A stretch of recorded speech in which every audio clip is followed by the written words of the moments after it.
guys, my name is Louie, and in this video we're making a rib roast. A rib roast is just a bone-in ribeye, but because I chose one with 3 bones, it's just a bone-in ribeye times 3, right? And while you're shopping for these, you want to choose one with the most amount of marbling possible. Marbling is these little white flecks in the meat.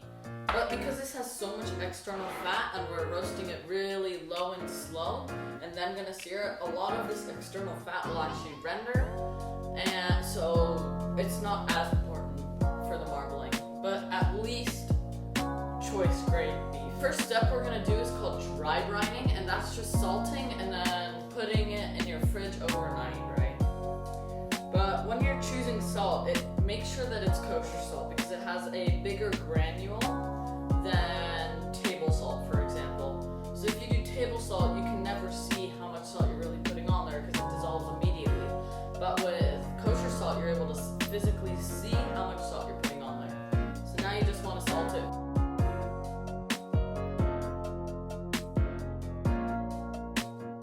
And don't be scared of over salting it. It's very difficult if you're using kosher salt to over salt it because of how big of a piece of meat this is.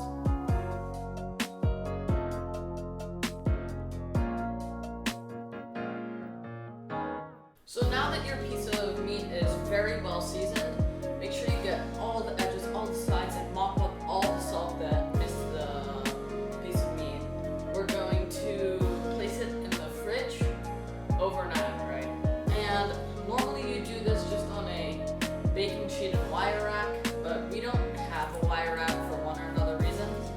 So I have this 9x13 pan, where this fits perfectly in. And I'm just gonna place some skewers down so that's elevated. Now that your elevation system of whatever you want to do is set up, just want to place your rib roast into it. And now you just want to place it in the fridge up to 24 hours. So now I'm doing this the day ahead just because tomorrow when the rib roast is out of the oven and it's resting, I don't want it to be stressful, right? So this is going to be the beginning of our Bearnaise Sauce, which is typically a hollandaise sauce, which is just butter and eggs with a vinegar reduction. So right now we are making a vinegar reduction. So you're gonna add, this is 3/4 cup, I believe, of white wine vinegar. And then you're just gonna bruise up some tarragon in your hand and then drop it in there with the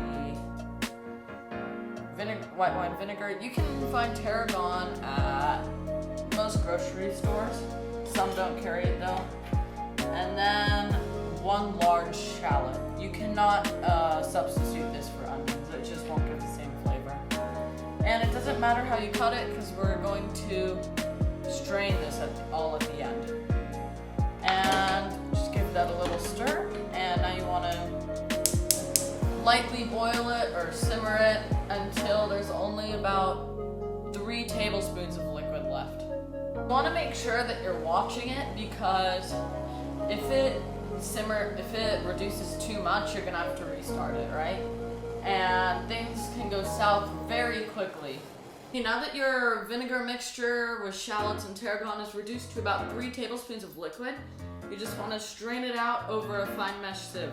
I only have a funnel here because I don't want to spill the vinegar everywhere because we, for some reason, don't have a smaller strainer. So just strain it out.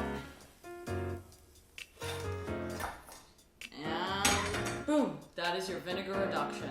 And now, because I did this the day before, I'm just going to seal this and put it in the fridge. And remember, you don't have to do it a day before. I'm just doing it so that later on when I'm making the rest of the sauce, I don't have to worry about having 2 pots while the meat is resting and have everything ready on time, you know?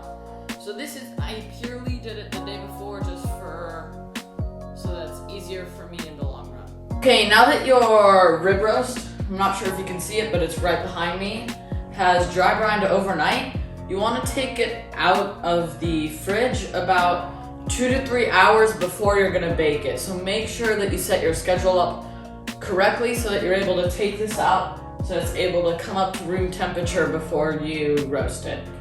So now we're gonna get started on our rub for the rib roast that we're gonna put on it. So you wanna start with 3 to 5 cloves of garlic, depending on the size, and 2 sprigs worth of rosemary leaves. And then a tablespoon of a good whole grain mustard. And then finally, some olive oil, just enough to make it come together. I'll show you what the consistency should be like. And then just give that a mix. So the consistency of this should be a thick paste. So it should fall off your spoon without you having to like plank it on the side of the bowl. Okay, now that you have your wet rub, I guess, you just want to pat your rib roast dry. Now that your rib roast is patted dry, just spread your rub all around it.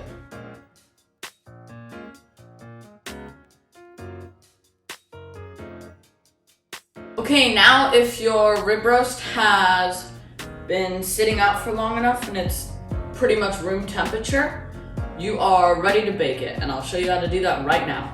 Okay, now that your rib roast is placed into your desired baking vessel, you can do this in a roasting pan, a 9x13 pan like I'm doing, just anything that fits it well, right? And you want it to have a little bit of elevation, so in order to do that, for me, you could also do this on a baking sheet and wire rack to roast it, and then it's elevated. But I'm just doing the same thing as what I did for dry brining. What I'm doing is a 9x13 pan with some wooden skewers to elevate it. And you just want to bake this at 325 until your desired temperature. And we're gonna sear it after. So 125 for rare, 130 to 135 for medium rare, 135 to 140 for medium, and anything past that you really shouldn't do. Especially well done, that's just a crime. So now I'm gonna place this in an oven preheated to 325 degrees Fahrenheit, and you can expect 15 to 20 minutes of roasting per pound. And as you're doing this, if you have any other stuff that you want to heat up in there, you can put it on a lower rack. So later in the roast, I'm gonna put some potato gratin on the bottom and some ratatouille. If you want to know how to make those, I have both those recipes on my YouTube channel. I'll put them in the link in the description, and I'll leave a card for you in the right hand corner. Now I baked this until 130 degrees because when we sear it, it's still gonna raise in temperature. And this is how much fat came off of it. That's like, it's 300 milliliters of fat. That's insane.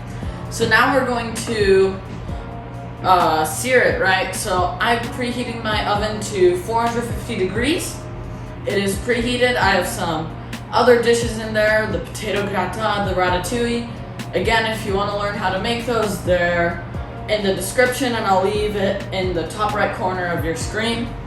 So now for roasting, I drained all the fat that was there because it was practically frying in its own fat at one point.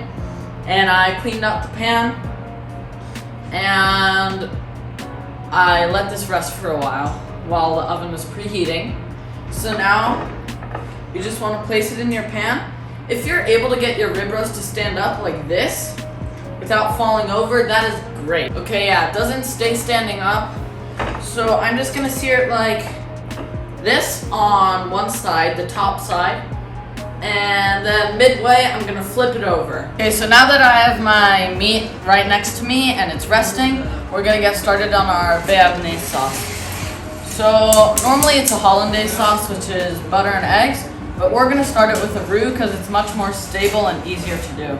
So you just wanna start with a hunk of butter and start melting that. Okay, now that your butter is melted, you just wanna add in some all-purpose flour.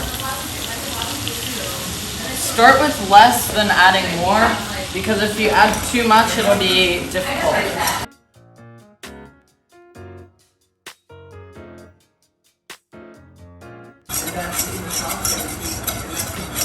Okay, now that you have a completely dry roux, In order to cook out the flour and get rid of that floury taste, you're just gonna add some water. Okay, now that you have your water added into your dry roux, now it should be like a paste. And then you just wanna slowly keep on adding in butter until your desired consistency.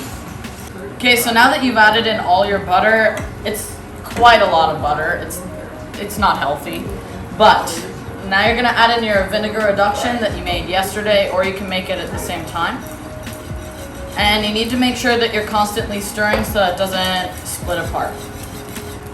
And now, depending on the size of your roux, you wanna taste it first. You're either going to add in more acid or not. So the form of that is gonna be lemon juice or lime juice. I'm just gonna be adding in 1 lime worth of juice. Okay, now that you have it should be pretty acidic, but now that you have your desired amount of acid in it, you're just going to season it with salt and pepper. Okay, now after you've added your seasoning, you want to add in some chopped tarragon, about 1/4 of a bunch of chopped tarragon, and a little bit of chopped parsley or whatever secondary herb you want.